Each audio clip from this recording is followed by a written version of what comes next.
ओम साई राम, जय साई राम सभी को। मैं साई मंजू आप सभी का स्वागत करती हूँ बाबा के इस चैनल पर। और आज मैं बाबा की एक लीला बताने आई हूँ जो मुझे बताई है एक डिवोटी ने। उन्होंने नाम बताने से इनकार किया है, तो मैं उनका नाम गुप्त रखूंगी। वो बताती हैं कि उन्हें पिछले महीने बाबा का एक सपना आया था। तो होता ये है कि ये जो डिवोटी हैं उनकी एक बेटी है जो अभी 3 साल की होने वाली है। लेकिन जब वो पैदा हुई थी, पैदा होते ही उनको कुछ जॉन्डिस वगैरह हुआ था, जिसकी वजह से जब बुखार सर पे चढ़ जाता है तो कभी कभी बहुत बुखार होने के कारण ब्रेन पे उसका असर रह जाता है। तो विद इन 5 डेज जब उनको जॉन्डिस हुआ तो बहुत हाई हो गया था, एंड इसकी वजह से उनके ब्रेन के, वो बच्ची के ब्रेन के एक पार्ट पे उसका असर हो गया, जिसकी वजह से वो आज तक नॉर्मली जैसे 3 साल का बच्चा चलता फिरता है, बोलता करता है, वो वैसे नहीं कर पा रही है। बट बाबा की कृपा है कि वो धीरे धीरे इम्प्रूव हो रही है due to her therapies and treatment. तो वो बताती हैं कि उनको एक सपना आया, और सपने में क्या हुआ कि ये और उनके हस्बैंड किसी के घर पे हैं, खुद के घर पे नहीं, किसी के घर पे हैं जहाँ पे पूरा अंधेरा है। तो इनको डर भी लग रहा है कि इतना अंधेरा है। लेकिन फिर थोड़ी देर में ही वहाँ पर एक दूसरे कमरे से रोशनी आने लगती है थोड़ी। तो ये सोचने में पड़ जाते हैं कि क्या रोशनी आ रही है, और धीरे धीरे वो रोशनी इनके कमरे तक आ रही है। और वो रोशनी मतलब उनको किसी के क्रॉल करने की भी आहट हो रही है साथ में। तो वो सोच रहे हैं और थोड़ा डर जाते हैं कि क्या, कौन क्रॉल करके आ रहा है यहाँ पर, किसकी आवाज़ आ रही है। तो जैसे जैसे वो रोशनी इनके कमरे में आती है जहाँ ये दोनों खड़े हैं, तो वो देखते हैं कि साईं बाबा आ रहे हैं क्रॉल करते हुए। एंड जो वो डिवोटी हैं वो एकदम से बोल पड़ती हैं कि अरे बाबा, आप हो, आपको कुछ प्रॉब्लम हो गई है क्या, आप ऐसे क्यों क्रॉल कर रहे हो, आप ठीक तो हो।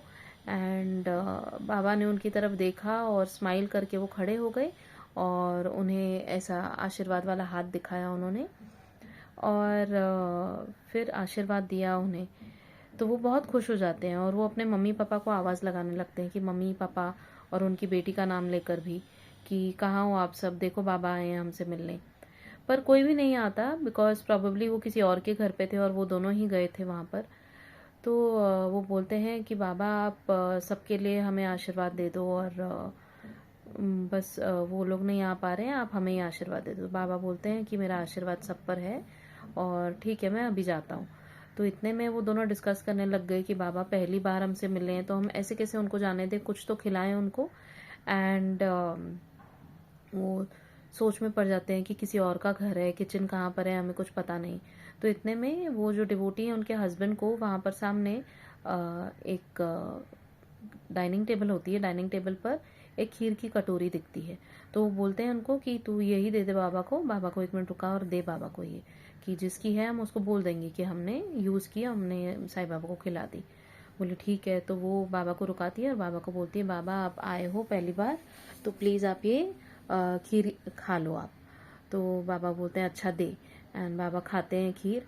एंड उन दोनों को, वो डिवोटी और उनके हस्बैंड को, याद आता है कि ऐसे ही कपड़ों में कोई 2-3 दिन पहले भी उनको रोड पे दिखा था, जिनको उन्होंने खिचड़ी या खीर खिलाई थी। उन्होंने कुछ ऐसा बताया था। तो वो बाबा को बोलते हैं कि बाबा आपकी तरह ही हमने किसी को 2-3 दिन पहले रोड पे किसी को दिया था, देखा था। तो और बाबा बोलते हैं कि वो मैं ही था जो मैं तुमसे लेकर गया था वो खीर। तो वो दोनों बहुत खुश हो जाते हैं कि बाबा मतलब दूसरी बार आए हैं हमसे मिलने, और पहली बार तो हमें पता नहीं था, लेकिन अभी बाबा आए हैं हमसे मिलने। तो बहुत खुश होते हैं, और बाबा ने बोला कि खीर बहुत अच्छी है और अभी मैं जाता हूँ। तो वो दोनों हाथ जोड़ के खड़े होते हैं और बाबा आशीर्वाद दे के चले जाते हैं। तो उन्होंने, वो डिवोटी ने फिर मुझे कॉल करके बताया कि दीदी इसका मतलब क्या हुआ। तो मैंने बोला कि इसका मतलब तो साफ है कि तुम्हारी बेटी की जो प्रॉब्लम है अभी वो ख़त्म होने वाली है, और तुम्हारी बेटी ऐसे क्रॉल करेगी और खड़ी भी होगी जिस तरह बाबा खड़े हुए थे, एंड चलने फिरने लगेगी। तो तुम अभी बिल्कुल चिंता नहीं करो, सब अच्छा ही होगा। तो वो करते करते एंड किस्मत की बात देखिए कि उस दिन जब इन्होंने मुझे फ़ोन किया, उसी दिन मैं शिरडी के लिए निकलने वाली थी। लास्ट मंथ की बात है, last to last month I think. तो उन्होंने मुझे जब बताया तो मैंने बोला मैं शिरडी जा रही हूँ और तुमने मुझे फ़ोन किया है और मुझे बहुत अच्छा लगा कि बाबा ने तुम्हें ये सपना दिया है और आई एम श्योर तुम्हारी बेटी अब बहुत जल्द ठीक होगी। तो वो बोली कि हाँ दीदी। तो वो मुझे ऐसे ही ट्रीटमेंट के बारे में बता रही थी कि कैसे थेरेपीज़ होती हैं एंड ऑल दैट। तो मैंने उससे कहा कि तुम ना रोज़ रात को बाबा की ऊदी बच्ची के सर पे लगाया करो, बिकॉज ट्रीटमेंट वगैरह तुम शुरू रखो, ऑब्वियसली ट्रीटमेंट के लिए कोई मना नहीं है, लेकिन बाबा की ऊदी बहुत चमत्कारी है। और जो तुम बात कर रही हो थेरेपीज़ की, लेज़र थेरेपी वगैरह भी आजकल जो होती है यूएस में, वो बता रही थी मुझे कुछ उसके बारे में। मैंने बोला लेज़र थेरेपी मतलब क्या? बाबा की ऊदी तुम यहाँ लगाओगी तो it will work as a therapy for her brain, you know. तो तुम वो ज़रूर किया करो रात को। और मैंने फिर मन में बाबा को बोला कि बाबा अगर ये बात आप ही ने मुझसे बुलवाई है तो मैं शिरडी आ रही हूँ, तो आप एक एक पैकेट तो हर डिवोटी को देते ही हो, सामने से हर एक को मिलता है, लेकिन मैं जब इस बार आऊँ तो सामने से मुझे दूसरा पैकेट भी मिलना चाहिए मेरे बिना मांगे, फिर चाहे वो कहीं गिरा हुआ मुझे मिले या कोई सामने से आके मुझे दे दे। ऐसा बोल के फिर हम शिरडी गए, हमने सबके लिए प्रे किया। एंड मेरे ना हस्बैंड की तबीयत ठीक नहीं थी उस दिनों में, बुखार था। तो लकीली हम किसी को जानते थे संस्थान में, तो हमने उनको रिक्वेस्ट की कि क्या हमें आप इस बार, वैसे तो नॉर्मली हम नॉर्मल दर्शन लाइन में ही खड़े होते हैं, तो बिकॉज इनको बुखार था तो मैंने उनसे रिक्वेस्ट की कॉल करके कि क्या हमें डायरेक्ट दर्शन मिल सकते हैं, आप हमें अंदर ले जा सकते हैं बाबा के दर्शन कराने, बिकॉज मेरे हस्बैंड को बुखार है एंड वो इतनी देर लाइन में खड़े नहीं रह पाएंगे। तो बाबा की इतनी कृपा हुई कि हमें डायरेक्ट दर्शन के लिए उन्होंने वो मान गए, बोले कि ठीक है मैं बात करता हूँ सिक्योरिटी गार्ड से और मैं आपको अंदर लेकर चलता हूँ। तो हमें अंदर ले गए एंड डायरेक्ट हमने दर्शन किए, 15-20 मिनट में हमारे दर्शन हुए।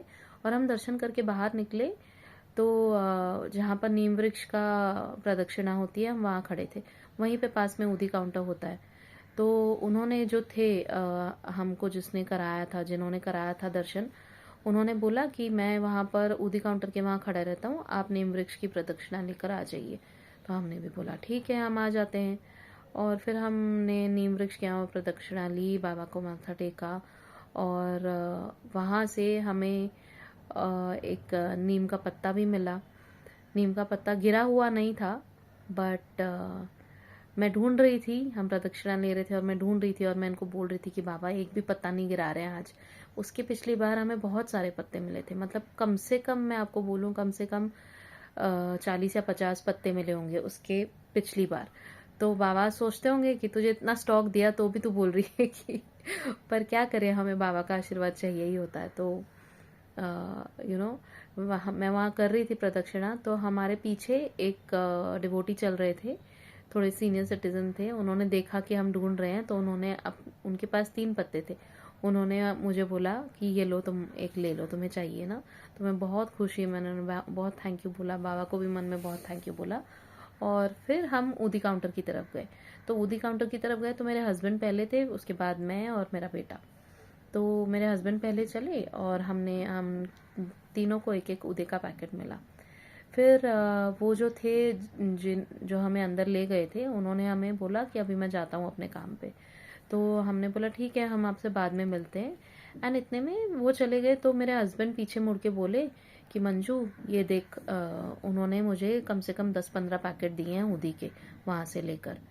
तो मैं इतना शॉक हो गई, मैं इतना खुश हो गई, क्योंकि बाबा से मैंने एक पैकेट मांगा था, एक मुझे आप एक्स्ट्रा कहीं से भी दे देना, चाहे वो गिरा हुआ ही क्यों ना हो, कहीं कभी किसी का गिर जाता है कि क्या, या फिर कोई एक पैकेट आके सामने से देते। बाबा ने मुझे 10 से 15 पैकेट दिए and I am so thankful, I feel so blessed, because that was a conformation कि वो बच्ची एकदम ठीक हो जाएगी।